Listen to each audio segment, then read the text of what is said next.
saudara dan saya masih boleh ada sampai hari ini, boleh menikmati hari-hari hidup yang Tuhan izinkan kita jalani, dan kita masih boleh beraktivitas,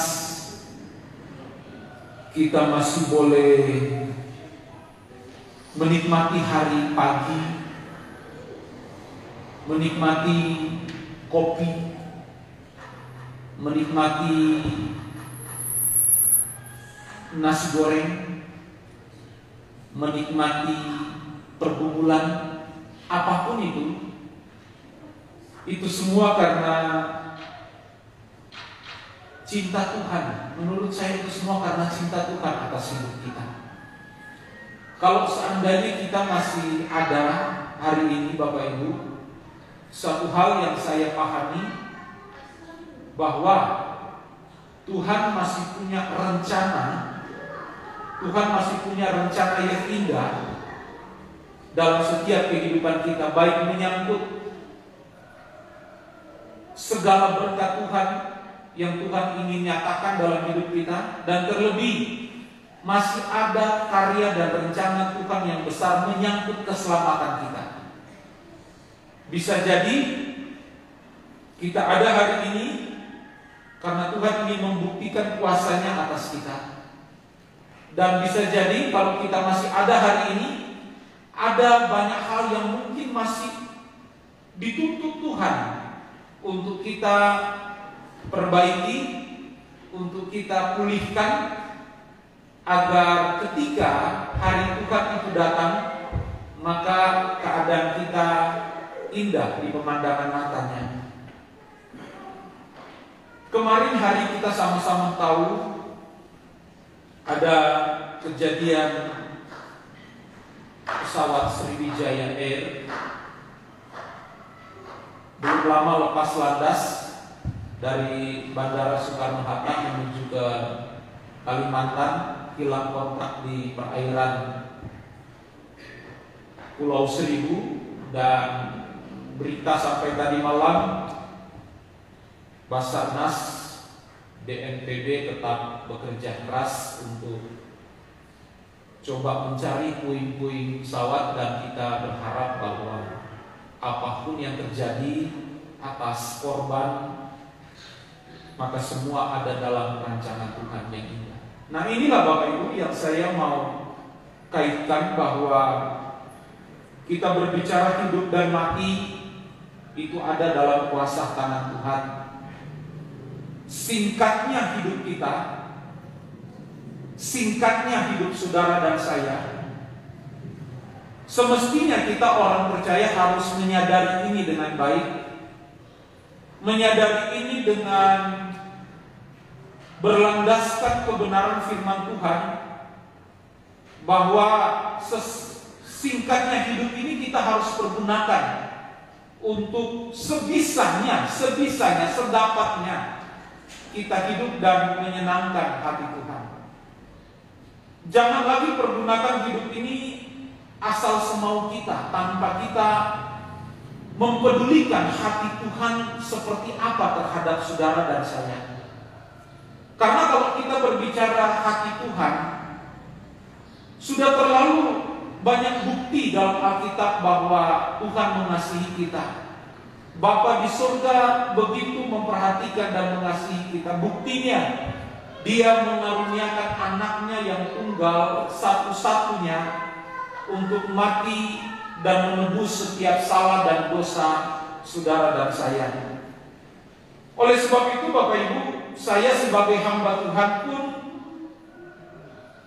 sedikit memaksa diri saya untuk sebisanya setiap hari hidup berkenan dan layak di hadapan Tuhan. Walaupun ini saya sadari bahwa bukan satu hal yang mudah, seperti ketika saya berbicara hari ini begitu mudah, begitu gampang untuk saya menyampaikan kata-kata ini. Tetapi yang perlu kita sadari sebagai anak Tuhan, bahwa dalam menyelenggarakan hidup hidup kita hari demi hari, dalam segala aspek hidup kita, dalam segala hal yang kita kerjakan, sebisanya semua untuk menyenangkan hati Tuhan. Artinya bahwa kalau kita sehat hari ini, kita pakai hidup kita untuk menyenangkan Tuhan. Kalau kita masih diberi kesempatan untuk bekerja, bekerjalah dengan maksimal, bekerjalah dengan penuh tanggung jawab, semua untuk hormat kemuliaan bagi nama Tuhan. Dan kalau Tuhan memberikan kita lebih berkat yang lebih, pergunakanlah berkat-berkat itu sebagai sarana dalam hidup kekristenan kita, untuk kita membawa diri kita, membawa hidup kita lebih indah di pemandangan mata Tuhan. Oleh sebab itu Bapak Ibu, hari ini saya mau berbicara suatu tema, yaitu bagaimana kita menyelenggarakan liturgi yang berkualitas. Karena ini akan menyangkut segala sesuatu dalam kehidupan kita, baik jasmani dan rohani terlebih. Sebab Bapak Ibu, sangat berbahaya dalam kehidupan kita orang Kristen jika liturgi yang kita selenggarakan tanpa kita mengerti dengan baik, tanpa kita memahami dengan baik, kenapa kita melakukan ini?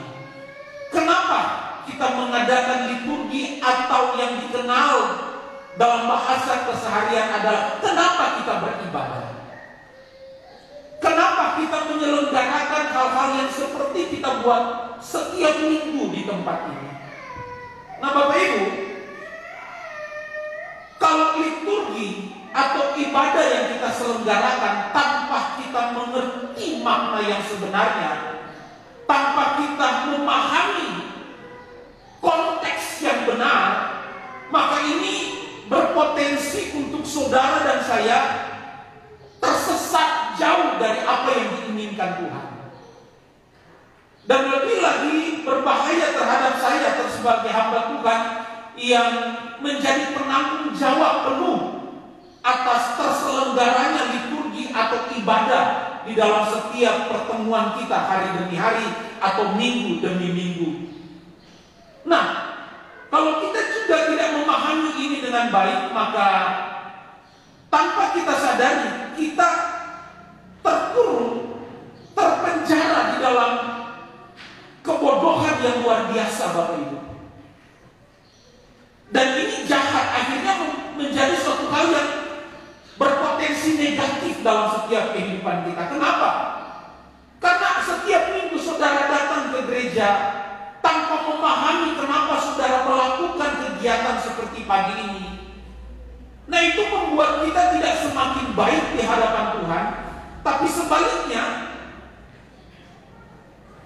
kita semakin berbuat suatu kesalahan yang fatal di hadapan Tuhan. Karena kita asal datang gereja, duduk, nyanyi, doa, beri persembahan, pulang.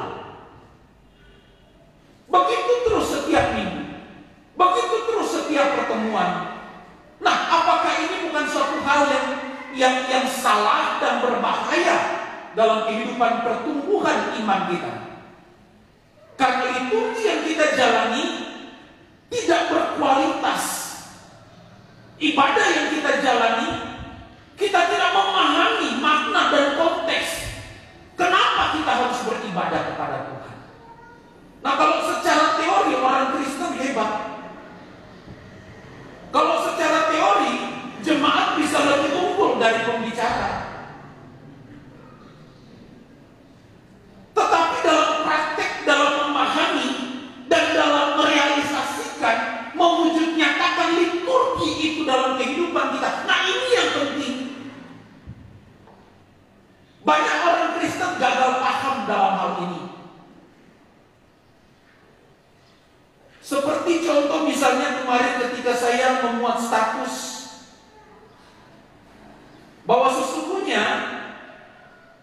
liturgi, jika kita berliturgi dengan baik, maka sungguh indah kita di pemandangan mata Tuhan. Dan kita harus berupaya untuk hidup sama seperti Yesus hidup. Tidak lama dari status itu saya muat, ada yang komentar,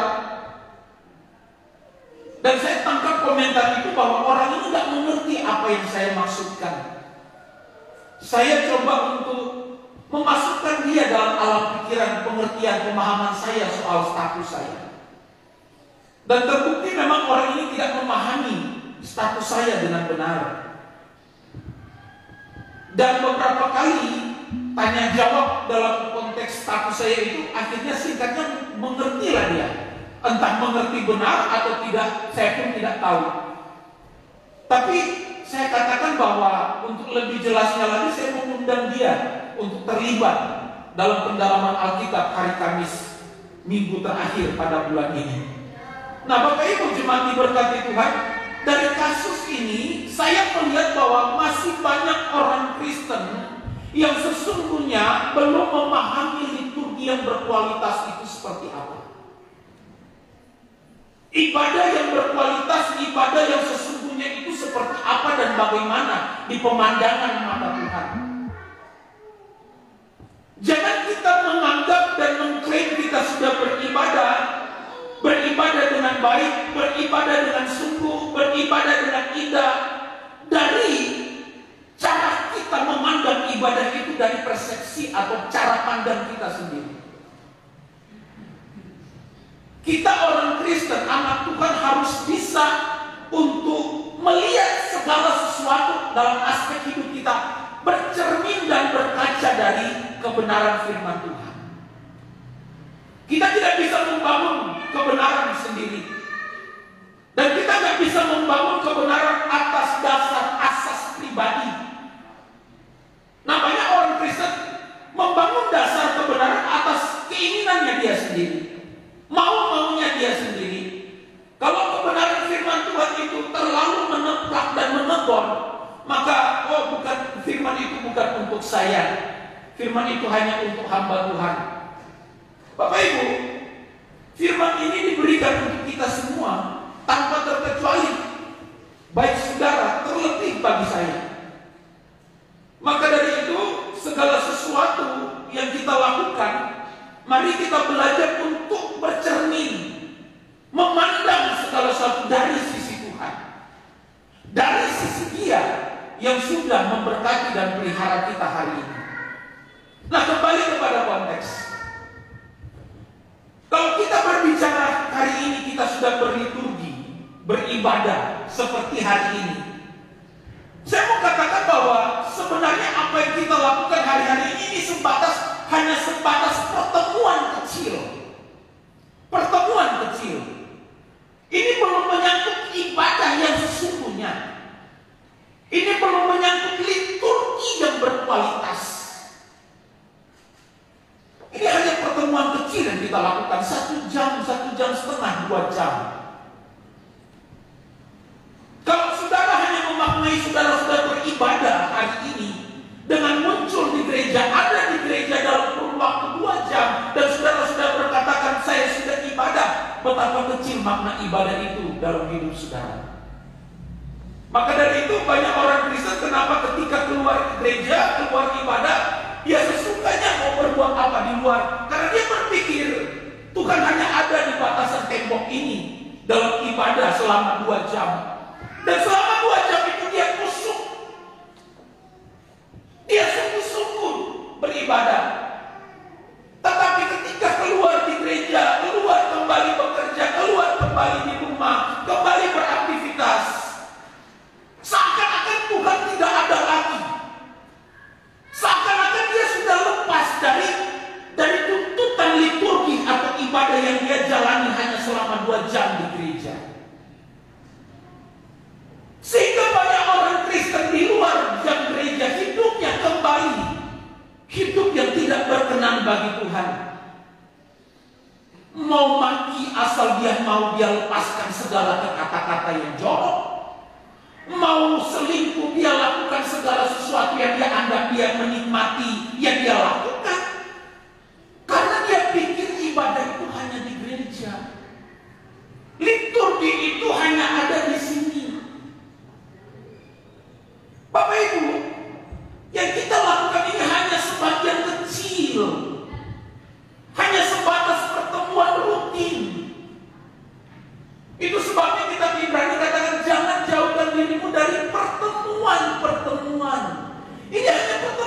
kecil. Belum menyangkut aspek ibadah yang benar.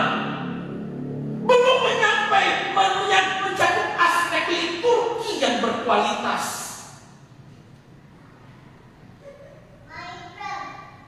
Nah, liturgi ini juga baik kita lakukan. Karena kalau ibadah tanpa liturgi, wah kacau Bapak Ibu. Jadi liturgi ini sebenarnya dikemas, disusun sedemikian rupa agar supaya ibadah itu berjalan dengan hikmat, berjalan dengan aturan yang sudah disepakati.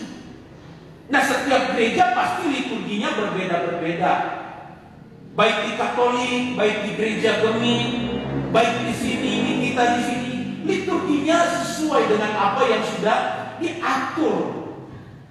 Jadi liturgi ini sebenarnya seperti ibarat rambu-rambu dalam tata cara ibadah yang kita lakukan selama 2 jam kurang lebih agar supaya ibadah ini berjalan dengan rapi, berjalan dengan hikmat, di bawah pimpinan-pimpinan, dan ibadah ini boleh berjalan dengan agung dan rohani.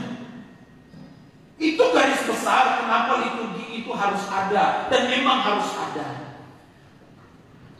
Itu adalah liturgi dalam cakupan kita di ruangan ini. Namun saya mau katakan bahwa jangan membatasi liturgi yang sesungguhnya hanya sebatas ada di dalam gereja ini. Menurut saya, kalau kita belajar firman Tuhan, liturgi yang sesungguhnya, ibadah yang sesungguhnya sebenarnya mencakup segala aspek hidup kita, baik 2 jam kita di sini dan lebih banyak jam yang kita jalani di luar sana. Jadi baik saudara ada di sini dan saudara ada di luar, saudara harus memahami dan menyadari segenap hidup kita dan setiap langkah hidup kita dan setiap detik yang kita jalani itu adalah liturgi dan ibadah yang sesungguhnya. Kalau ini kita pahami, maka saya terlalu yakin untuk saudara menyakiti hati Tuhan di luar sana, kita akan mikir 2 kali. Kita akan mikir, oh ternyata aku tetap ada dalam konteks ibadah yang sebenarnya. Ternyata hidup ini harus menjadi liturgi yang boleh menjadi berkat juga, membawa hidup ini untuk selalu ada dalam aturan-aturan kebenaran firman Tuhan. Jadi sekali lagi saya mau mengajarkan kita di tempat ini untuk memahami liturgi yang berkualitas itu seperti apa. Karena ini penting Bapak Ibu. Ini sangat penting dalam pertumbuhan kekristenan kita. Kalau kita hanya memaknai ibadah, liturgi hanya sebatas 2 jam kita ada di tempat ini, dan setelah keluar kita terbebas, tidak terikat lagi dengan aturan ibadah, wah Bapak Ibu, kekristenan kita akan tidak bisa bertumbuh dengan baik. Jadi sejatinya liturgi ini harus kita pahami dengan benar. Harus kita pahami dengan benar. Jujur sebagai hamba Tuhan hari-hari ini saya melihat, demikian juga waktu saya masih di Surabaya, ada banyak hal yang dibuat oleh gereja untuk menarik massa, menarik perhatian banyak orang. Ibadah itu dikemas sedemikian rupa. Tata cara liturginya itu dikemas dan dielaborasi dengan variasi-variasi yang begitu indah dan menawan. Tapi sesungguhnya ada banyak hal yang dilakukan dalam liturgi yang sudah meleset dari apa yang Alkitab atur, dari standar kebenaran firman Tuhan yang sesungguhnya. Saya khawatir hal-hal yang dilakukan tersebut malah itu lebih banyak sifat kepura-puraan daripada sungguh-sungguh untuk mau menyenangkan hati Tuhan. Saya khawatir. Kenapa saya katakan begitu? Karena jauh-jauh hari Paulus mengingatkan kepada Timotius dalam 2 Timotius pasal 3 ayat 5. Paulus katakan begini, secara lahiriah mereka menjalankan ibadah mereka, tetapi pada hakikatnya mereka memungkiri kekuatannya. Alkitab katakan jauhilah mereka itu. Konteks di mana ayat ini Paulus katakan kepada Timotius, Paulus mengingatkan agar supaya Timotius memperhatikan pola ibadah yang sebenarnya. Jangan seperti orang Farisi, jangan seperti ibadahnya ahli Taurat, di mana liturgi diatur sedemikian indah, sedemikian hikmat, tapi pada hakikatnya mereka memungkiri kekuatan Tuhan. Apa yang mereka jalankan adalah aturan-aturan manusia. Segala sesuatu yang sudah dikonsep oleh manusia. Mereka lupa segala sesuatu harus berdasarkan kebenaran firman. Nah, demikian dengan kita di tempat ini. Ini harus menjadi perhatian penting dalam hidup kita. Terlebih bagi saya sebagai hamba Tuhan, sebagai gembala di tempat ini, untuk supaya dapat menjalankan liturgi ini dengan baik, dan terlebih bukan hanya dalam konteks 2 jam kita ada di sini, tapi lebih daripada itu ketika kita ada di luar sana. Nah, Bapak Ibu, jadi seperti apa liturgi yang berkualitas itu? Nah, ini kan pertanyaan. Seperti apa liturgi yang berkualitas yang perlu kita jalani dalam kehidupan kekristenan kita hari-hari ini? Nah, saya teringat perkataan Tuhan Yesus. Tuhan Yesus katakan begini. Dalam Injil Yohanes pasal 4 ayat 23. Nah, kita bertolak dari ayat ini. Apa yang Yesus katakan? Injil Yohanes pasal 4 ayat 23. Tetapi saatnya akan datang dan sudah tiba sekarang, bahwa penyembah-penyembah benar akan menyembah Bapa dalam roh dan kebenaran. Sampai situ dulu. Kalimat ini dulu kita persoalkan. Perkataan Tuhan Yesus ini dulu kita pahami dengan baik. Saudara perhatikan. Jadi wajar kalau Yesus itu nggak disukai oleh orang-orang Yahudi.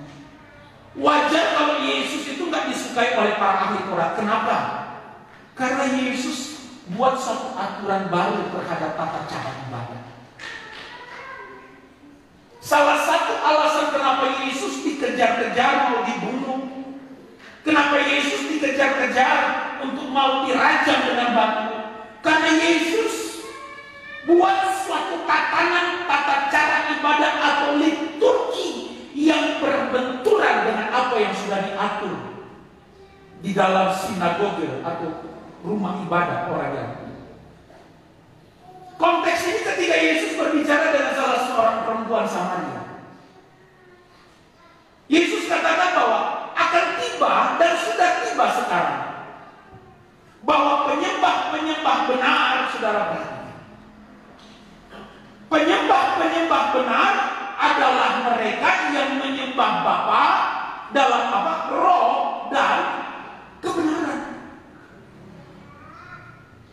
Jadi liturgi, ibadah yang benar, yang berkualitas, yang dikehendaki oleh Bapa adalah penyembahan di dalam roh dan kebenaran. Nah, itu sebabnya tadi saya katakan, jika liturgi ibadah yang engkau pahami hanya sebatas pertemuan 2 jam di gereja, dan setelah itu saudara pulang, tidak terikat, saudara menganggap tidak terikat lagi dengan penyembahan kepada Bapa di dalam roh dan kebenaran, betapa fatal kekristenanmu. Kekristenanmu ada di ujung tanduk, Bapak Ibu. Jadi inilah liturgi yang berkualitas. Inilah ibadah yang berkualitas, yaitu Allah Bapa di surga merindukan untuk supaya kita dapat beribadah, dapat menyembah Dia dalam segala aspek hidup kita, di dalam roh dan berlandaskan, berasaskan kebenaran yang benar. Jadi apa yang saya mau maksudkan, ibadah itu nggak sebatas tembok ini Pak, Bu. Dan liturgi ini tidak sebatas ketika kita nyanyi, doa, meletakkan persembahan dan lain sebagainya di sini. Tapi yang sesungguhnya yang berkualitas itu ketika kita di luar sana. 22 jam kita ada di luar sana pada hari Minggu. Kan 2 jam kita di sini. Kalau kita hitung 24 jam, 22 jam kita ada di luar sana. Itulah ibadahmu yang sesungguhnya. Dan engkau harus tetap melaksanakan, menjalankan liturgi itu dalam setiap aspek hidupmu. Kita harus tetap ada dalam koridor, aturan main, aturan surgawi harus terjadi dalam hidup kita. Penyembah-penyembah yang Bapak inginkan adalah mereka yang menyembah Dia dalam roh dan kebenaran. Kalau bicara dalam roh, perhatikan roh ini bukan roh kudus loh, Bapak Ibu, itu roh huruf kecil, itu roh kita manusia. Roh kita manusia yang harus dilandaskan atas dasar kebenaran. Artinya segala aspek hidup kita, dari bangun pagi sampai kita tidur lagi, bangun lagi, tidur lagi, dalam segala aspek pekerjaan, aktivitas, rutinitas, harus menyenangkan hati Tuhan. Itulah liturgi yang berkualitas. Itulah ibadah yang berkualitas. Bukan sebatas 2 jam di sini. Kalau 2 jam di sini saya sulit untuk membedakan mana yang sungguh-sungguh dan mana yang tidak, karena kita rata-rata semua fokus untuk mau beribadah. Tapi akan nampak perbedaan ketika kita ada di luar sana. Bagaimana sikap hidup kita sebagai anak Tuhan? Bagaimana kita membawa hidup kita, baik perkataan, baik pikiran, baik tindakan dan perbuatan, semua harus berlandaskan kebenaran. Roh kita harus ada atas dasar kebenaran. Nah, kalau kita berbicara penyembahan, Bapak Ibu, yang selalu saya katakan, penyembahan bukan sekedar kita berkata, oh haleluya, puji Tuhan, kita menyanyi, bukan sebatas itu. Kalau menyembah yang saudara pahami, saudara berdoa, saudara tersungkur, saudara menangis, itu belum suatu penyembahan yang sesungguhnya. Karena penyembahan yang sesungguhnya adalah bagaimana kita memberi nilai tinggi kepada Dia sebagai objek yang kita sembah. Dan itu tidak berlangsung hanya 2 jam di sini, tapi setiap saat ketika kita hidup hari demi hari. Kita harus bisa menyembah Allah Bapa di surga dengan benar dan baik. Jadi menyembah Bapa di dalam roh dan kebenaran, ini sebenarnya adalah sikap hidup yang harus mewarnai kehidupan kita. Liturgi yang berkualitas itu harus menjadi bagian dalam hidup kita, baik 2 jam di sini dan ketika kita banyak kita lakukan hal yang di luar sana. Semua harus menjadi bagian dalam hidup kita. Jadi Bapak Ibu jemaat diberkati Tuhan, sangat dangkal pemahaman kita tentang ibadah, liturgi, jika kita hanya batasi itu di dalam tembok gereja dalam kurun waktu yang singkat, hanya 2 jam. Jadi Bapak Ibu, kalau kita bercermin dari apa yang Paulus katakan begini, Roma pasal 12 ayat 1. Roma pasal 12 ayat 1. Karena itu, saudara-saudara, demi kemurahan Allah, aku menasihatkan kamu supaya kamu mempersembahkan tubuhmu sebagai persembahan yang hidup, yang kudus, dan yang berkenan kepada Allah. Itulah ibadahmu yang sejati. Jadi ibadah yang sejati itu bukan hanya sebatas kita setia tiap minggu ada di sini selama 2 jam. Belum bisa dibuktikan bahwa itu adalah ibadah yang sejati dalam hidup kita. Sebab Paulus katakan, kalau kita mengutip perkataan Paulus dalam ayat ini, yang dikategorikan, yang masuk dalam kategori ibadah yang sejati adalah mempersembahkan segenap hidup kita. Mempersembahkan segenap hidup kita sebagai persembahan yang menyenangkan hati Tuhan. Jadi mari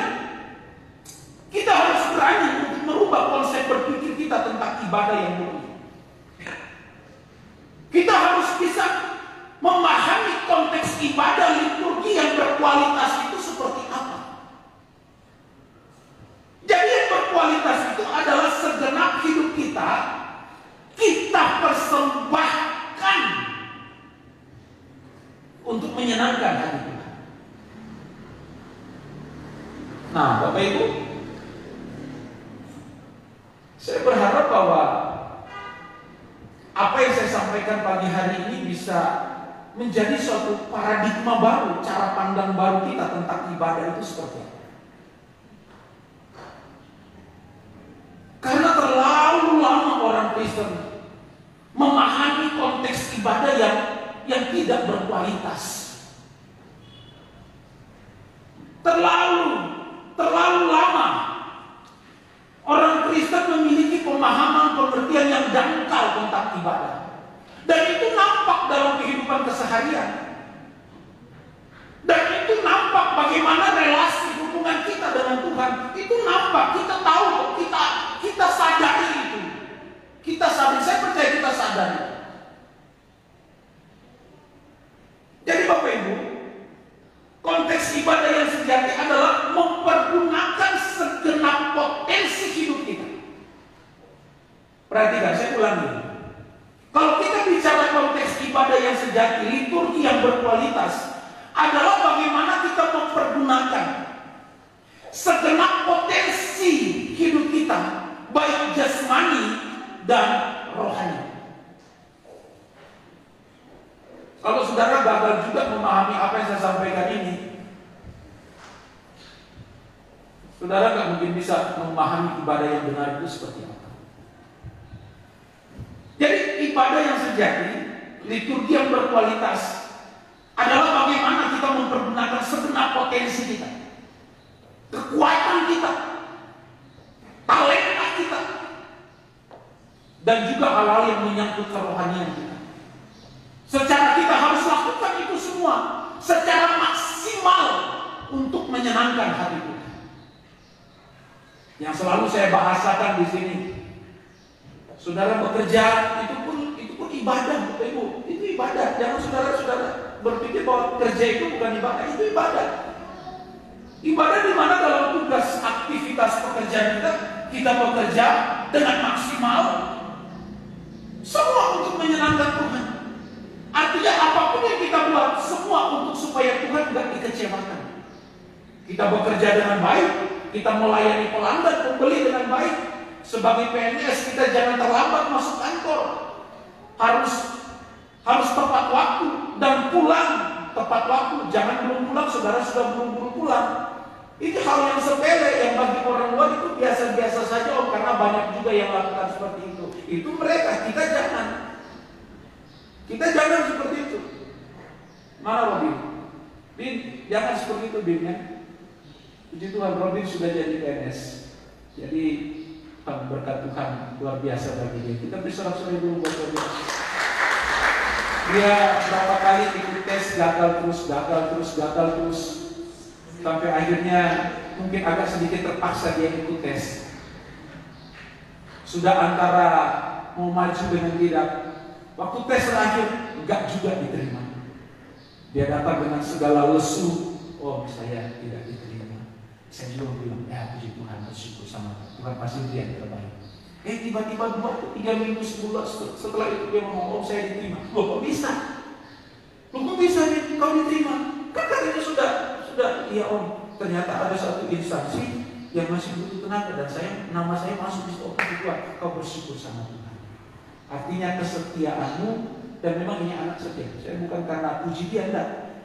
Kalau saya minta tolong dia dalam menyangkut pelayanan, oh tepat waktu dia. Jadi jerih payah kita tidak sia-sia di hadapan Tuhan. Jangan menyerah. Apapun yang Tuhan mau untuk kita buat untuk menyenangkan, lakukan itu dengan sungguh-sungguh. Karena ada waktunya Tuhan pasti menghibur kita.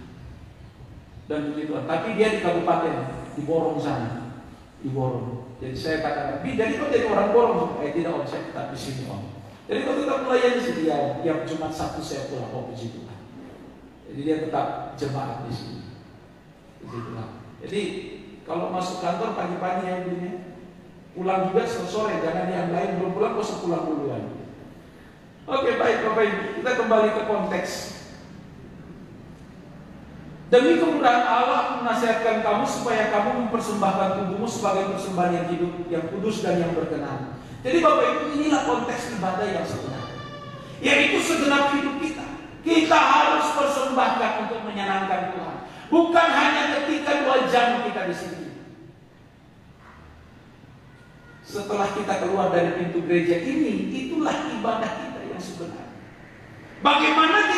Bagaimana kita mempraktekkan setelah kita mendengar khotbah, sabar itu akan mendatangkan berkat. Nah, kita pulang ke rumah, tahu-tahu diperhadapkan dengan masalah, dipertentangkan kesabaran kita, diperhadapkan dengan masalah. Di situ saudara buktikan benar nggak aku sabar atau enggak.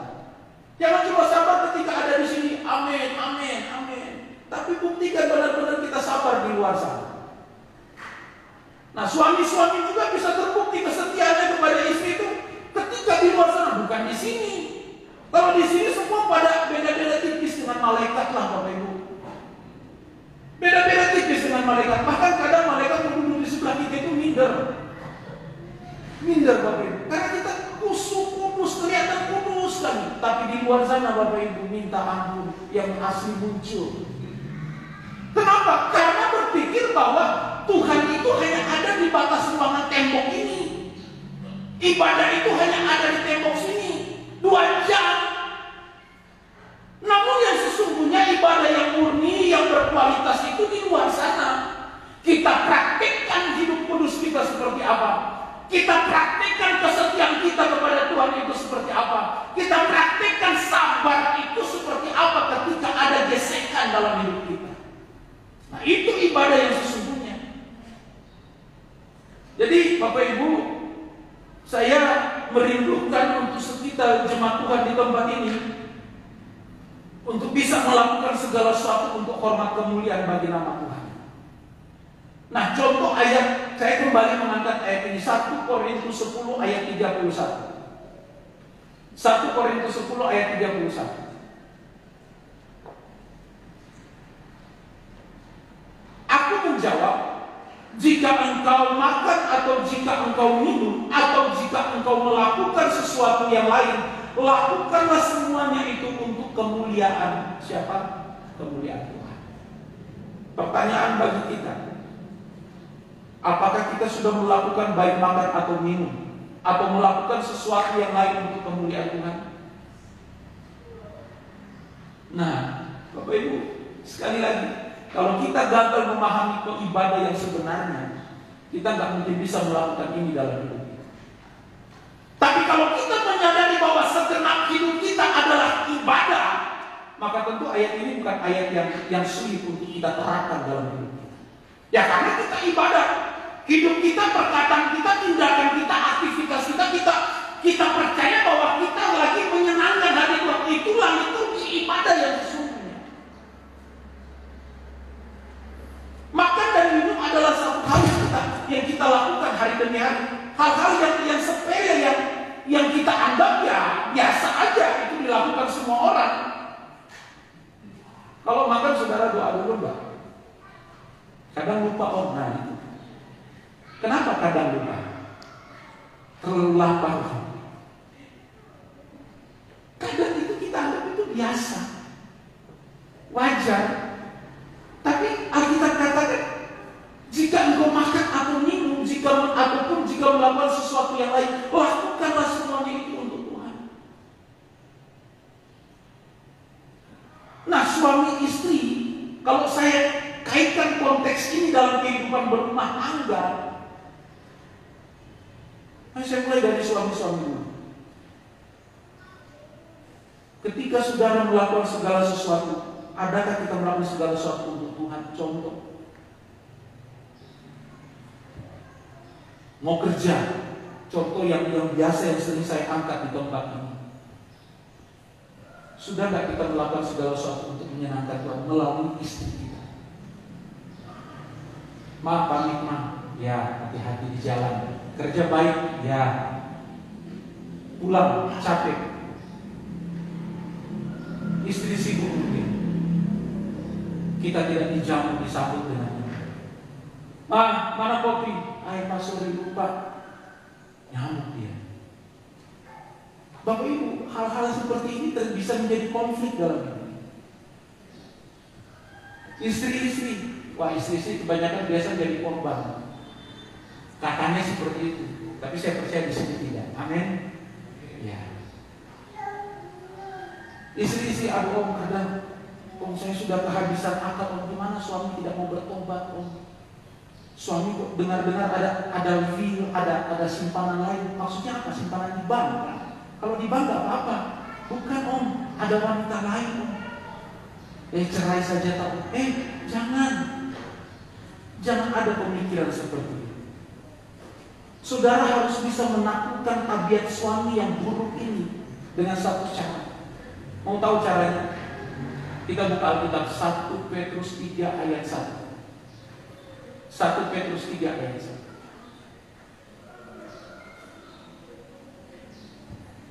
Demikian juga kamu hai istri, tunduk kepada suami. Jadi suami mau apapun, mau nggak benar, saudara doa aja, tunduk aja. Supaya jika ada di antara mereka atau suami yang tidak taat kepada firman, mereka juga tanpa perkataan oleh istri-istri dimenangkan oleh kelakuan istrinya. Doa, serahkan sama Tuhan. Jangan balas kejahatan dengan kejahatan. Om, kalau dia selingkuh aku juga bisa om. Dia 1, saya 3 om. Jangan. Ini solusi yang terbaik. Tetap tunduk dan tetap lakukan yang terbaik untuk Tuhan. Supaya suami-suami yang tidak bertobat dimenangkan oleh kelakuan istrinya yang tetap taat dan setia kepada Tuhan. Bukannya ngamuk. Kalau saudara ngamuk sama suami, suami lebih bikin keras kepala biasanya. Tapi tunduklah kepada kebenaran. Lakukanlah semua itu untuk menyenangkan hati Tuhan. Nah, Bapak Ibu jemaat yang diberkati, jadi sejatinya saya boleh katakan begini di akhir-akhir renungan kita pagi hari. Jadi sejatinya segenap aspek hidup kita ini harus tetap berliturgi, baik di sini maupun di luar sana. Segenap aspek kita. Tidak bisa kita hanya berliturgi di sini. Jangan kita hanya ibadah, konteks ibadah hanya di sini, tapi di rumah, di tempat kerja, dalam hal segala hal, baik ketika sedang berkendaraan, baik ketika sedang melakukan perjalanan, beribadahlah, bawalah hidupmu sebagai ibadah yang berkenan di hadapan Allah. Bawalah segenap hidupmu, nyatakan bahwa engkau sedang ada dalam liturgi yang berkualitas, yaitu tetap ada dalam jalur kebenaran firman Tuhan. Nah, ini yang firman Tuhan inginkan untuk kita Bapak Ibu, agar supaya dalam segenap kehidupan kita boleh menyenangkan hati Tuhan. Yang terakhir, ayat yang terakhir, Ibrani pasal 12. Ibrani pasal 12, ayat yang beberapa kali saya singgung juga dalam kesempatan ibadah. Ibrani 12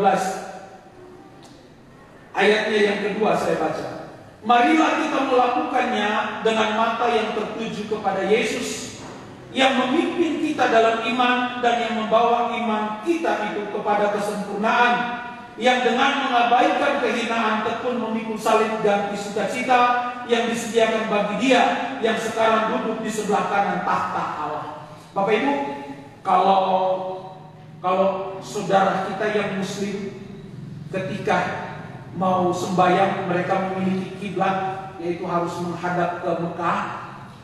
Sebenarnya ini mengadopsi tata cara ibadah orang Yahudi kuno, bahwa kalau orang Israel kuno beribadah, mereka juga harus punya kiblat, yaitu mengarah ke Bait Suci. Nah, ini diadopsi oleh saudara-saudara kita Muslim, tapi kiblatnya dipindahkan. Kalau Ibrani, orang Israel kuno, punya ibadah, memiliki kiblat ke Bait Suci, orang Muslim memiliki kiblat ke Mekah, kita punya kiblat Yesus Kristus Tuhan dan Juru Selamat.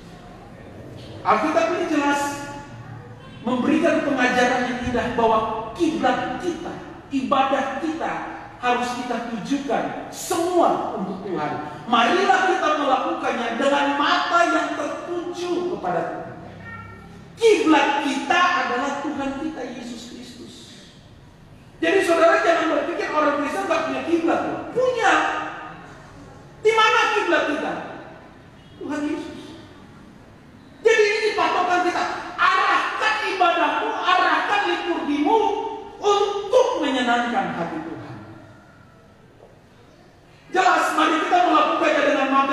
menuju kepada Tuhan Yesus yang memimpin kita dalam iman dan yang membawa iman kita itu kepada kesempurnaan.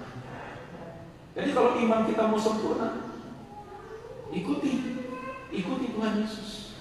Maka itu dari itu saya katakan minggu-minggu kemarin, kekristenan itu bukan sekedar agama ataupun kepercayaan, tapi kekristenan adalah jalan hidup. Jalan hidup di mana kita harus hidup sama. Kalau bisa saya katakan sama persis seperti yang Tuhan Yesus sudah ajar. Aduh om berat, nggak ada yang berat. Aduh om suka, nggak ada yang suka. Karena kita sudah diberi fasilitas, kita sudah diberi cara, kita sudah diberi petunjuk oleh Tuhan. Tinggal ngikutin. Apa susahnya ngikutin? Jadi Bapak Ibu, yang terakhir saya katakan, marilah kita melakukan segala sesuatu untuk menyenangkan hati Tuhan. Tuhan Yesus memberkati kita semua.